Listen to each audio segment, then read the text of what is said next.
welcome to Quarantine Conversations. This is episode 1, and wow, what a way to start. I am here with a legendary actress. You know her from tons of movies like Critters, Cujo, and my personal all-time favorite movie, E.T. the Extraterrestrial. It's Dee Wallace. How are you doing? I'm pretty fabulous amidst all this crazy chaos going on. I'm good.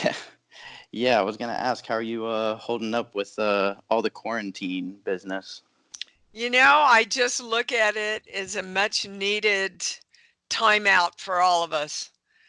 Um, Yeah, I I feel like the world and our lives have just been on a hamster wheel for so long, and it's yeah. nice to have the time to sit down and reflect on what's really important.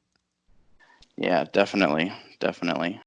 So I've got some questions for you here, and some of them are from people in my ET Facebook group that I started. And so I guess I'll just start right from the beginning and ask you, how did you first get interested in acting? Well, I got interested in acting. I was born. That's my easiest answer. But my mother was also a really beautiful actress in community theater in Kansas City. She also produced and directed all the religious plays at our church. So I started out as the baby Jesus and worked my way up to the Virgin Mary before I left for the big time in New York City. My very first big movie role was I played Nettie the maid in the Stepford Wives. I think I had one line, so I don't really, in my consciousness, include that as my start at all. When I got to Los Angeles, my acting studio, the Charles Conrad Studio, put on a big scene night for casting directors and people. And from that, I got a really brilliant religious film called All the King's Horses, which I then parlayed into a big night where I invited a lot of agents and producers and stuff.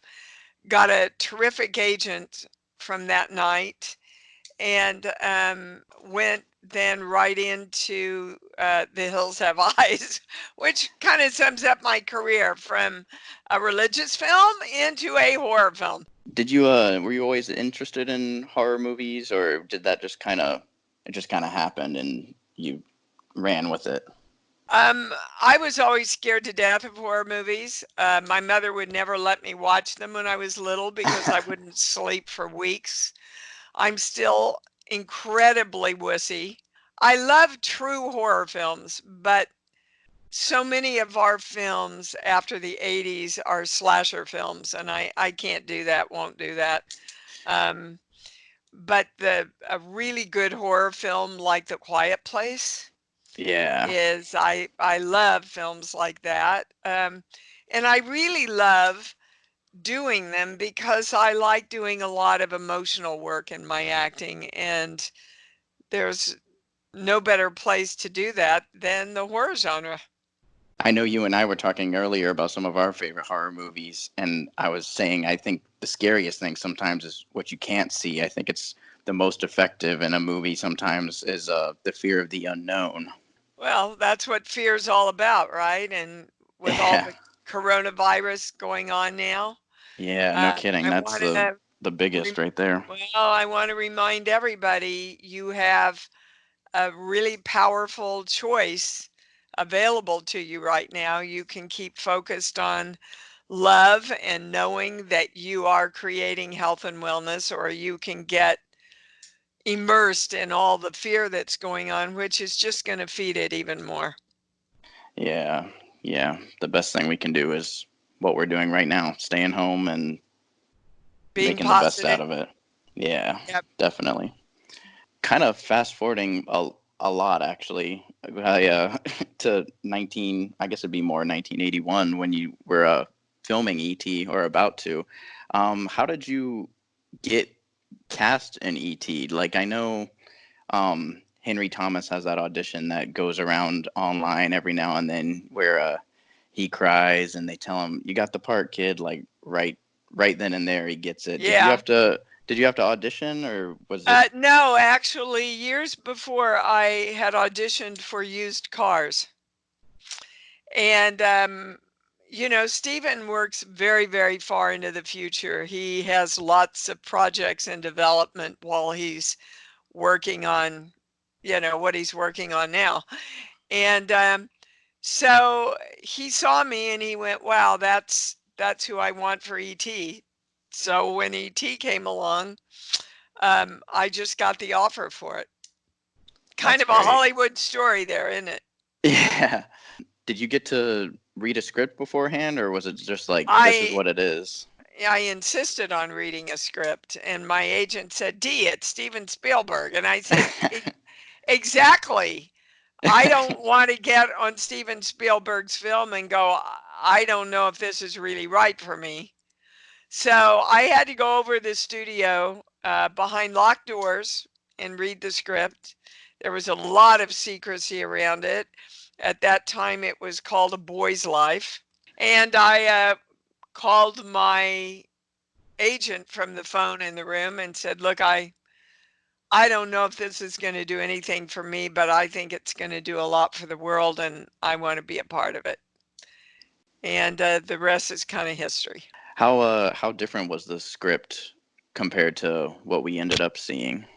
Not terribly, not terribly at all. There's always rewrites and changes, but the core of the whole film, Melissa Madison just wrote an amazing film. I think she channeled it. I know there is some scenes that were shot, but they didn't make it into the final cut. And there's one with you, and I was wondering if you could provide some context for it, because I think it's one of the few scenes that isn't on a Blu-ray or anything. I don't think there's photos of this scene, but there are not actual clips. And it's you're asleep in the bed, and ET comes in and is just kind of looking at you, I guess, and leaves some Reese's Pieces on the bed. Well, there is in the original ET that was in. Was That it? scene, yep, that scene was in. And basically there was a whole B storyline in the script about how ET was in love with Mary from afar, right? So Yeah. that was part of that that B plot where he came in and Mary was sleeping and he puts down as a gift to me some Reese's Pieces. Um, the scene where he's watching me read Peter Pan to Gertie, that was also a part of that storyline that they decided to keep in. I had a good discussion with Stephen about pulling that sheet up on me a lot further than he wanted it. So, yeah, but that was in one of the renditions. When you guys first started filming, do you remember the first time you saw ET, like the actual being there on the set? Oh, oh yeah, it was the first day I walked on the set. And I thought I took one look at ET and the guys were working him for us and I went, "Oh my God, he's like another character. This isn't even going to be like acting." And it was literally like working with another actor. They kept him that animated and that alive. Of course, we had to do that for Drew because Drew thought he was real. So when ET was stuck in a corner in between scenes where he wasn't going to be in, Stephen lovingly had people working him so that he was always alive for Drew. That's so sweet. I was gonna ask, could you tell the difference? Because I know sometimes it was an animatronic, right? And then sometimes it was somebody in a costume. Could you tell the difference? I guess you knew depending on the scene, but did you have to change up how you No, acted with him at all? No, No. ET was ET was ET was ET. It's like, do you interact differently with somebody in your household because they're sick? You know, That's a they're, good point. yeah, there's still that person with those characteristics and that consciousness. And so, yeah, we just kind of all looked at ET as another cast member. It's weird to say that, I know, but it's the truth. But you guys shot it in sequence, right? Yeah, which was so amazingly awesome for all of us. Usually on a film, you're lucky if you get any scenes that happen on the same day, shot on the same day. But because of the kids and because of how the whole story unfolded, and we were on a sound stage, so we didn't have to dance around whether we could get a location on a certain day, because all of it was done on pretty much all of it was done on sound stages, except the part um, in the house where we're outside and he's taking the truck and all the guys are trying to stop him and all that. Obviously that was outside, but the whole cornfield, the back of the house, that was all sound stages that we could control. I never thought about that. That seems like an obvious thing, but I was just like, oh, that's the inside of the house. That's if you went in Yeah. that house, that's what it would look like. But I guess not. How was it with the kids, with Drew and Henry and all them? Were they? Because I know they were obviously they're great actors in the movie, but they're still kids. So were they ever push your No, buttons at all? Or are they a no, handful? they were awesome. But then I'm really good with kids. I used to be a school teacher. I seriously love working with kids unless their parents get in the way too much. I love working with kids. They're real. They're always in the Yeah. moment. Um, Most of the time, they don't have any preconceived ideas that they have to come in with, unless their mothers have schooled them too much in what they're supposed to do from their point of view. So Yeah. they were awesome. They were awesome to work with. Henry and Robert. Loved working with Robert McNaughton. Um, who He's would great. have you interviewed Robert? He would probably be happy to do this with you. And No, I reached out to him on Instagram, but I don't think he's seen it. well, you might send one out again and go, Dee just did this, and she thought maybe you'd like to do it too. All right, that's a Um, good idea. I know Henry's really busy shooting right now, and Drew doesn't do things like this. So, but I think it's important to keep it alive. Yeah, the All the 40th stories. anniversary is coming up soon. Oh dear God, when is that? I want to say well, it came out 82, so 2022, right? It would be the 40th coming up. Okay, what they have planned for that? I was I was wondering that too. I guess I'm probably the only person who is thinking about that right now. But Well, I I'm know. thinking about it now, so Yes, sorry about that. that's okay. I know they went all out for the 20th though. Yeah, That they was did. It was beautiful. yeah, that's kind of how I was introduced to it was during that time. I lucked out that I was in like second grade and was able to see it, and then it was like, oh, there's merchandise everywhere in the stores now because Oh it's coming yeah, back. and still, yeah. Yeah. Do you have any favorite scenes that were fun to shoot, or any just memories on set with everybody? Well, my favorite scene, I've got to say, is when I'm reading um, that to Gertie. Peter Pan is one of my favorite um, films anyway, and when I do my healing work, I often refer to Peter Pan and the Wizard of Oz and ET, because all the messages are keep your heart open to stay in love. You've got the power to create you.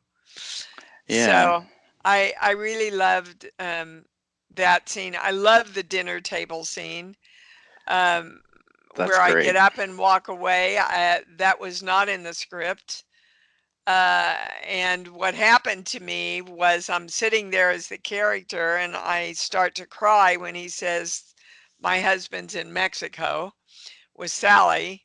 And I feel the tears coming up and I go, "Oh, I don't want the kids to see me cry." So I got up and left. And from that moment, Stephen goes, "Oh, oh, that was a great moment." So in that very moment, he had his technicians come and create a wall for the kitchen with a sink with running water so that I could take my plate over to the sink, turn around, and get that big emotional reaction. He hates Mexico. That all happened because I didn't want the kids to see me cry. So, uh, that's the magic of filmmaking. And I've got to say, every major director I've ever worked with, Blake Edwards, um, Stephen, Peter Jackson, all the certainly Louis Teague and Cujo and Joe Dante in The Howling, when they see a moment, a good director stops and expands on that moment. And it happened in all the big movies I've ever done. There's been a moment where we've gone, whoa, let's make some more of this. That's fantastic. And that is a really great moment. I feel like that it's little things like that, especially in that scene, that give Mary like so much more character, and it kind of builds out the family more too. You're like, "Oh, like this it gives you context for like where everyone is in their life at that moment." And Yeah. I really like that. That's stuff I didn't pick up on as a kid, but then you watch it now and you're like, it has depth to it. Like there's so much going on there. I Oh, love that. yeah. You understand the inner lives of all of the characters and Yeah. what's creating them to interact the way they do. And, then you care. It makes for a much more powerful story and interaction with audience. Yeah, definitely. Were there any other moments like that that were unscripted that they were like, "Oh, we Oh, dear gotta." God, honey. Yeah. Just about every scene and any good movie. I mean, Cujo was probably half scripted, half improv Oh because wow. when you're working with a young boy and a dog, you have to be on all the time. You've got to be in Yeah. these intense moments. You have to fill in the dialogue. Um, you have to understand the really, really great directors know they're great. And so they allow themselves to accept any and all ideas coming in. And then they choose the ones that they know are going to expand the project even more. The smaller directors that don't know they're great want to micromanage you, which is the worst thing you can do for an actor. Because when an actor feels safe enough to be free, then they bring in all kinds of collaborative ideas for you. Same goes as the editor, same goes with the DP.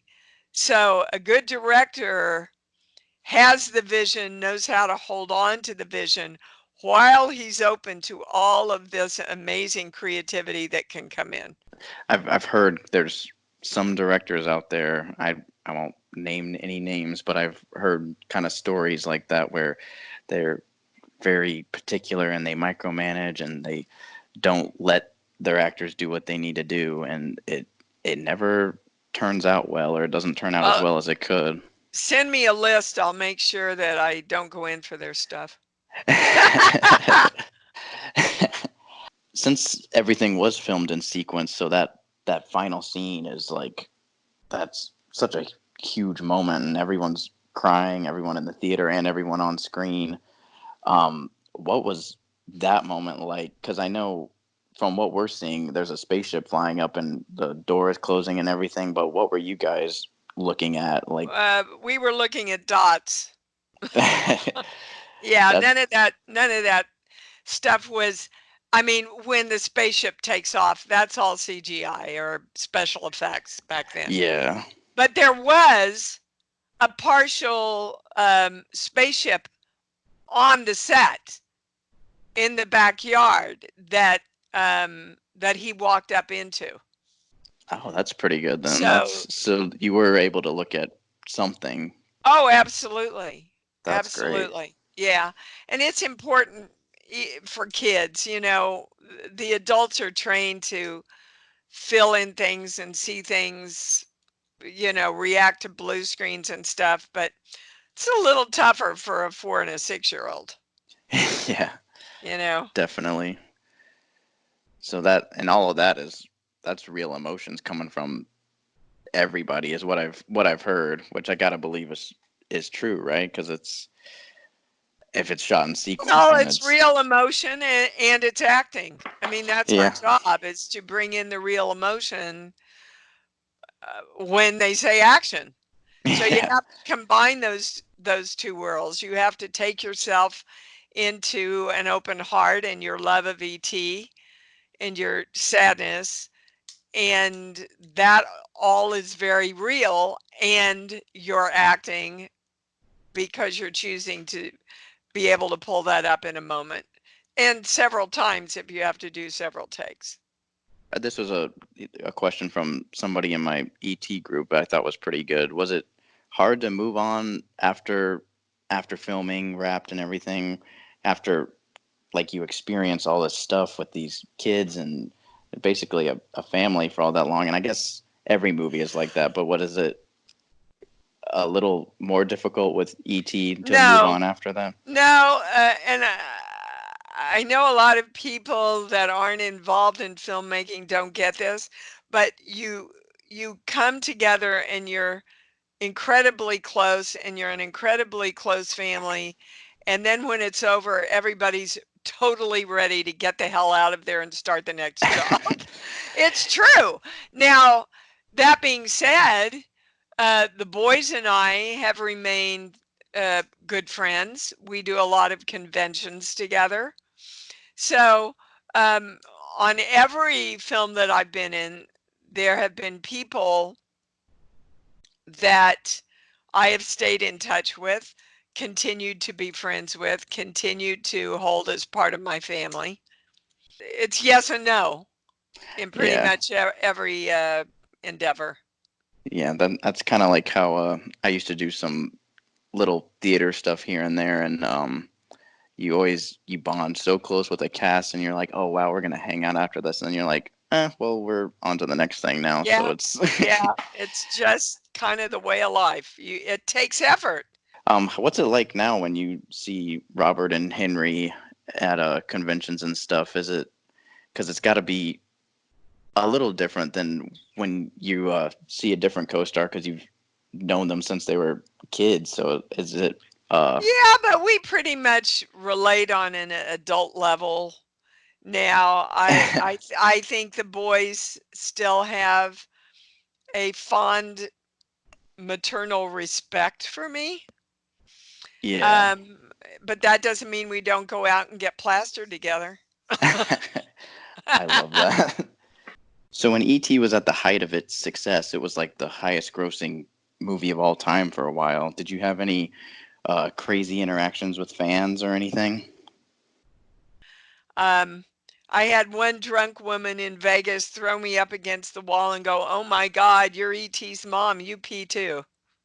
Oh my god. Yeah, and I said, "Yeah, I do. And if you'd like to take your hands off me, I'd like to get on with it." And that was kind of the extent of it. That's a little I, frightening, but I had one fan come up to me and go, "Oh my God, didn't you used to be Dee Wallace?" Sometimes fans just go, they don't realize um the the kind of inept way that they're expressing things. But I don't take it personally. They're very caught up in the excitement of the moment, and yeah. that's okay. I get it.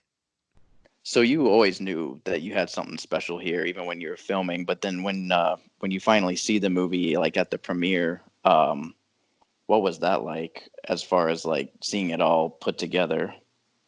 Well, I saw it all put together the first time in a screening room at Universal with a bunch of suits who were afraid who were afraid to react to it in any way for fear that their boss didn't think the same thing. So I left that going, my God, my career's over. They hated the film. And then I went to the Cinerama Dome, stood in line for 2 hours with everybody else, and went to see it with a real audience. And I knew absolutely we had a hit. Um, I mean, the timing was right, the message was right, the execution was perfect. You know, it was just an idea whose time had come.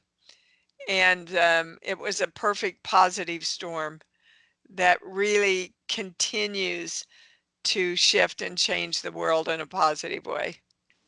Definitely. I can't imagine being one of those guys in suits not being able to react to that. I don't know how you could hold it back, but did you get to keep anything from the set? Any props or anything like that? Or they were like, no way? Oh yeah, I well, yes. I had a few things. I got my Halloween dress that I wore, which I sold a couple of years ago. I still have my original ET red sweatshirt that we were given at the end of the show. If anybody wants me to make me an amazing offer on that, you I know, I during wish I could. That's amazing. during the time that the rep, all the cast and crew took a picture with ET, and Steven signed it and framed it, and that was our wrap gift. So definitely have that, and yeah, a lot of goodies, here and there. Nothing too major. That's awesome. Have you seen any crazy merchandise or fan art or anything at conventions that's struck your eye? I've seen some really beautiful stuff, and fans will bring me caricatures and paintings and even statues that Wow, they made.